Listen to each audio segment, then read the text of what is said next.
Good morning. Bali, pag-usapan na naman natin tungkol sa anxiety, panic attack, acid reflux, at GERD. Bali, nung kalakasan ko ng anxiety ko.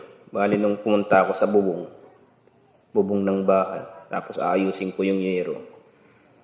Yung yero, pababa.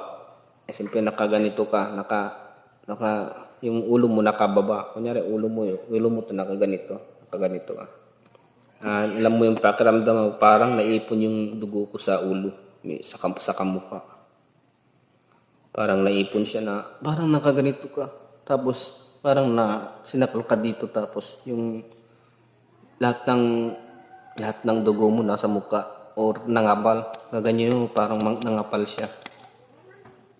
Tapos, pag nangyayari sa akin yun, pag halimbawa yun, tapos, pag kumanta ako sa video okehan. Sa video okay, kumanta ako. Pag medyo dalawang beses na ako kumanta, ganun, pang 3 beses, talagang alam mo yung mukha ko na parang naiipon yung dugo dito sa mukha ko, nangangapal siya. Ang ginagawa ko na lang nun pag mga 3 nakakatatlong kanta na ako, minom na ako ng maligamgam na tubig. Tapos umuupo ako dun sa sulok.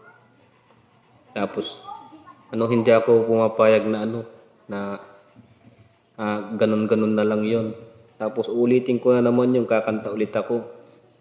Pagkatapos ng pag-inom ko ng tubig na nahihamasmasan ako, nawawala na naman yung pangakapal ng mukha ko. Ginagawa ko, kakanta na naman ako ng 1 beses. Hanggang sa nasasanay na yung nasasanay na. Bali, pag makalimang beses akong kumanta, bali wala na. Ay.